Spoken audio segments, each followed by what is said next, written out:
In a world that feels more divided than ever, where every issue has two extremes, and everyone's expected to pick a side, what happens to everything in between? I'm Zaiden, and this is Between the Extremes, a podcast about slowing down, listening, and finding the middle ground, because sometimes the truth isn't loud, it's somewhere in between. Today on my podcast, we're going to be talking about extremists, and we have a special guest speaker here today, Brady Strader. What's good? So, Brady, what would you say an extremist is? It's just like someone that's so passionate about something that they're so far against the other side. You know what I'm saying? Yeah, I get what you're Someone saying. who's really intense.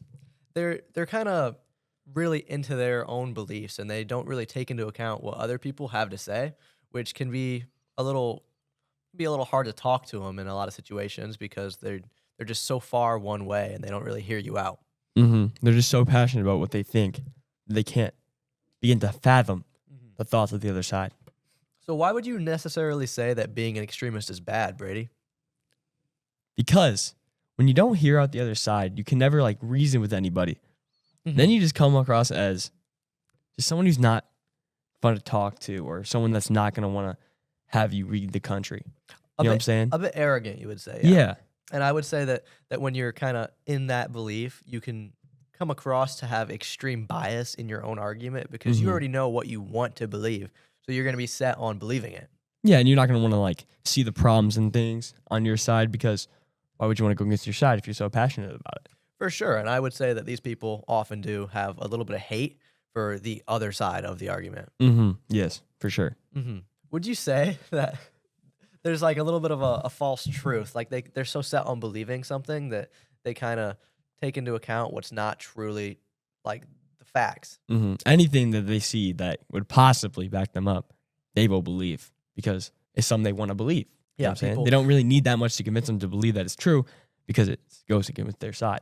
People tend to believe what they want to believe. So if they're set on believing something, they're going to believe it no matter what someone else has to say. And that's kind of why they are an extremist. Yes, for sure. Why do you think that is?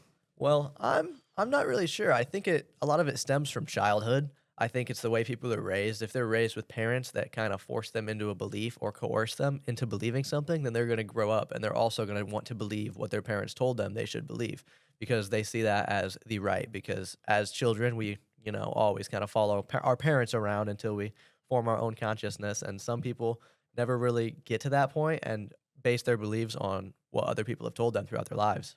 So really, you think it's just parenting that causes not people to be necessarily like this? Just parenting. I think some people can be raised in a happy home that allows them to form their own opinions, and then they'll still form their own opinion about something so extreme and not really hear anyone else out. Yeah, I agree. Because a lot of times, like kids, they just want to be like their parents. They're their true role model. And if the parent really believes in something, they're going to want to believe it too because they think it's like how they're raised to be. I think social media has a big impact on that too. I think that people like to look up to people, and if they've got a celebrity that they really enjoy and they've got this super strong political or other belief about something, they're also going to want to believe that just because that person is kind of like an idol to them. Yeah, I agree. That's not really the best way to live it, but No. no. You know what othering is, Brady? No, I actually don't. I want to care to explain. So othering is like the personal belief that one is morally superior when compared to another in like multiple topics, but it kind of falls under the regime that extremists kind of believe. Yeah, I agree.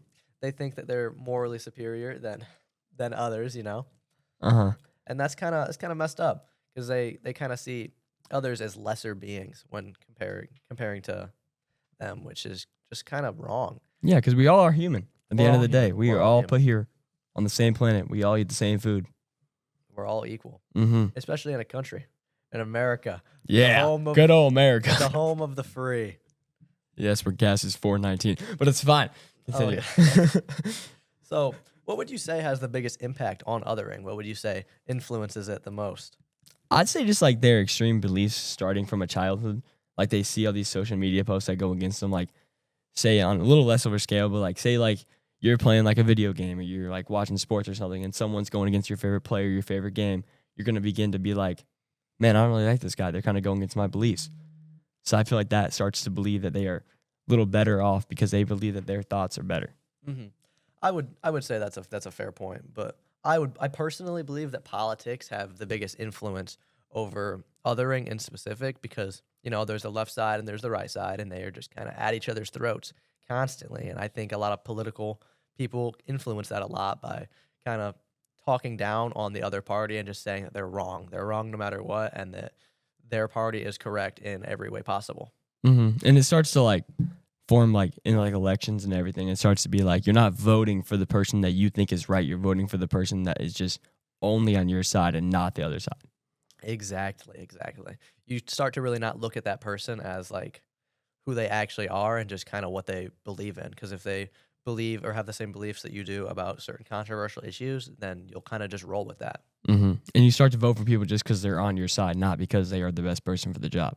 Exactly. And I think that's kind of what has caused us to have a decline in who is kind of running our country over time because I think a lot of older presidents, like back in the days, were consistently better. There were still some that were pretty bad, but I would say a lot of them were pretty good at what they did. And it's kind of, we haven't had like a really great president in a good while. Yeah, and that also, like what you said about social media, that could be like these presidents are scared to do anything because they know that the moment they do something, social media is just going to go on a rave about it. And I would also say that social media has a pretty negative impact on how presidents express themselves because it's not really a formal platform whatsoever.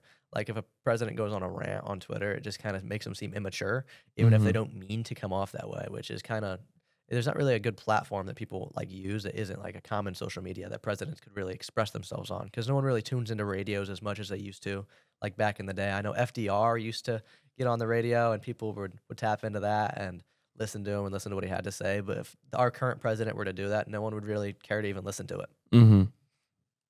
And with social media too, like anybody, and I mean anybody, can say something. Oh yeah, for sure. So there's never really a reliable source that tells you exactly what is right.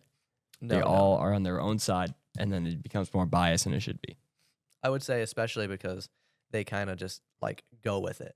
Like they also like have these extreme beliefs too. Like they'll see something and then they'll post about it, and then someone else will post about it, and it's kind of just like a chain reaction. And these people truly believe in what they're saying, but they don't really care to like look at what other people have to say if they don't share the exact same belief, which kind of just leads to a lot of spread of false information, which is pretty not good, man. Yeah, that's not good at all. So when we talk about controversial issues that like kind of fall under this, I would say that some of the craziest ones that are currently today, I mean, when you think of a controversial issue that people kind of have extreme beliefs about, I think of abortion. That's like the main one because people are either pro-life or they're pro-choice, and there's not really too much of an in-between, and they're constantly just like they hate one another for what they believe in. And I think that they should kind of find like a middle ground rather than it needs to be this way or it needs to be that way. Yeah, like you can, like back in like old politic times, like whenever there was a problem like this, they would come up with a compromise. But it seems like with every problem that comes up today, it's just like, I want it my way. And there's no, I'm going to go a little bit on your side, but just my way is the only way that's right. Oh yeah, for sure. And I would say with abortion specifically, I don't think either side is right. I think they both have a lot of flaws, and they kind of refuse to acknowledge those flaws and just back them up with their own personal beliefs instead of trying to compromise with the other side. Like, I don't personally believe that abortion should fully be legal or illegal. I think if it is, I think it should be legal in some regards, but it should be restricted. It shouldn't be another form of birth control, which is what some people believe. But it also shouldn't just be like banned completely because there are situations where it could be really helpful to someone. Yeah, I agree. That's good to know. Yeah. It's almost like people like see the problem as like, if I even like remotely start to go on the other side, then I seem weak, or I'm not as strong in my beliefs, and then the other side's going to take advantage of them.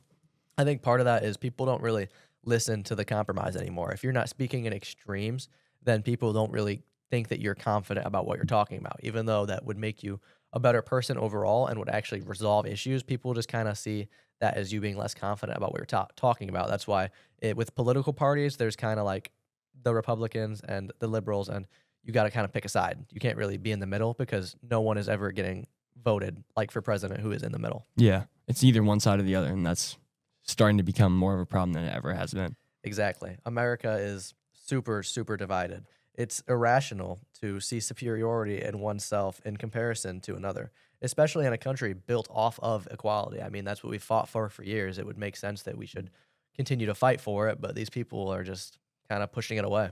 Mm-hmm. And before we started this episode, I did a quick Google search like I always do about what extremist people are. And it comes up with extremist people hold fantastical, just a bunch of numbers. Why do you think that is? I don't know. I think maybe the government's out to get us. Maybe they're hiding something. Dude, maybe. Who knows? It's interesting, though. You never know nowadays. I mean, there's a lot. There's a lot that's being hid from us, I'll tell you what. Mm-hmm. And the chances of that actually having anything to do with that are pretty slim. There's absolutely no shot, but it's cool to think about, right? It's cool to think about, I mean, there's a very slim chance that it could actually be something, but the chances of it actually being something are pretty slim. Who knows? Who knows? Yeah.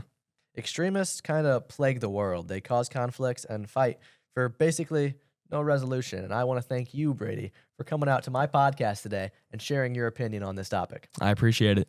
Now, to everyone listening, why don't you go ahead and tune back in for our next episode, where I do an in-depth dive on how AI is affecting our society.